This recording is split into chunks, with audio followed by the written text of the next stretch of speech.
Sport is medicine. I think, a lot of people, everyone goes through their own battles in life, whether that be, emotionally, spiritually, and for me in my life, the hardships and stuff that I've experienced, medicine to me is the game of lacrosse.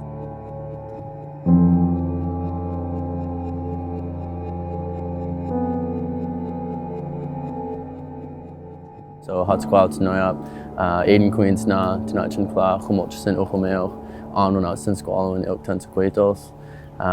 Good afternoon, my name is Aiden Baker. I come from the Squamish Nation, specifically from the reservation known as Capilano.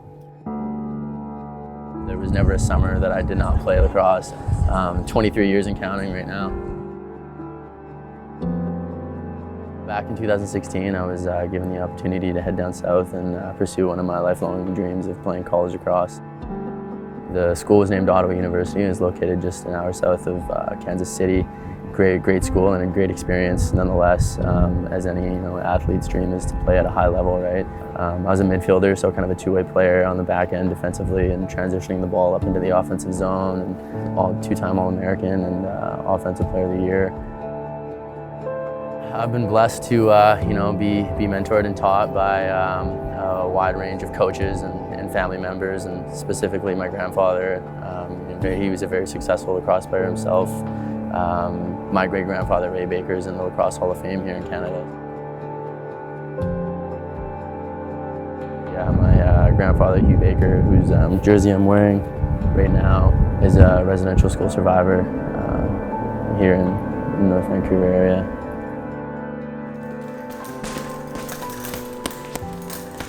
Martin Squire, Chuckman Hart, Shintman Tommy, Scomish Alchemeum, Quilano Queen Snot, Quilano Stomach Snot.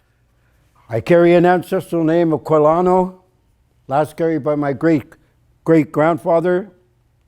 Translated into English, it means the person who listens and does something.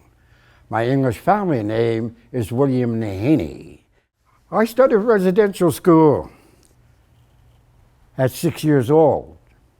The policeman knocked on the door, told my mother, if you don't go put them in there, Mrs. Nahanee, you will go to jail. Of course, my brother and I, being young, were kind of scared. Our club had 54 boys from age 7, 8 up to 16. It was a very dominant boxing club. At age 9, they took Mel and I in an RCMP car, and they took us out to the BC Penitentiary in Westminster to do a boxing exhibition show for the inmates. I could see all these men whistling and hollering, going berserk. It was a little scary, but we had to box, and Mel and I did it. It was just an exhibition, not an all-out little war or whatever. I spent 11 years in a residential school. I got there when I was 6. My name is Chief Robert Joseph. I'm a survivor of St. Michael's Indian Residential School. And I grew up in a little idyllic paradise called Guayasins. It's called Guilford Island now. I was connected, I belonged, people loved me. And then all of a sudden I was in St. Michael's Indian Residential School in Alert Bay. I remember how terrifying it was just to be there. And my mother brought me there, and we went up these flight of steps to the entrance. And a strange man was standing there, all in black, and the guy babbled and finally grabbed my hand and took me to the basement where all of my trauma began right there, when he shaved my head in front of everybody, painted our bodies white with some kind of liquid. So you carry those memories with you forever.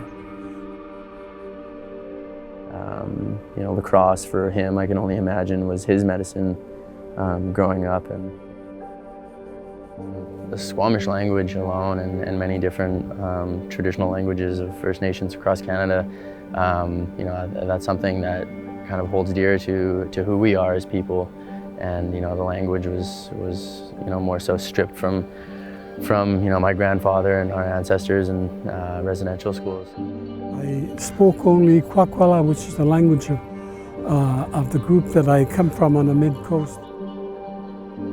And we'd be playing soccer or Indian baseball, and so we would be instructing each other what our next move was or play. Back in the day in 1935, my great-grandfather Ray Baker, I guess you'd call it a competitive advantage. A lot of them could still speak the language fluently, so on the floor and off the floor they'd be speaking the traditional language, and so the opponents wouldn't be able to understand them. But on a soccer field, for instance, that surge of pride seemed to be edged on by our ability to speak our language to each other. Those sporting moments were probably the most happy moments that we had in those schools.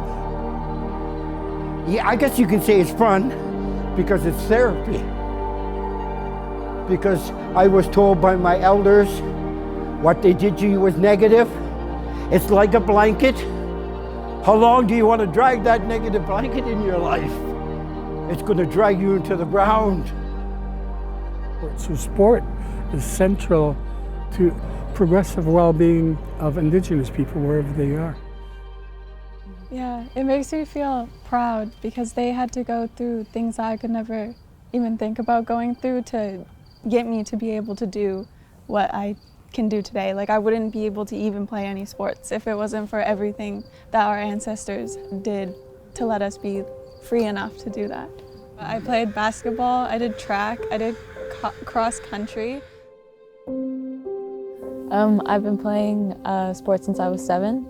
I started with soccer, and then I've been playing softball for the past 5 years. I got a scholarship from the nation for $500 to pay for like my books and like fees and stuff like that. Yeah, and she got accepted. She got recruited to go to Douglas College. So up here, the scholarship money doesn't look the same. So even just being recruited and being asked to sign was a big deal. I did coach them and everything they did because I just wanted to be a part of it. Yeah. And like I said, for me, I know what sports did for me. And so it really helped me just like be able to go through like school and just life, just because I could have that like release. It's just fully a release whenever you play sports, any sport.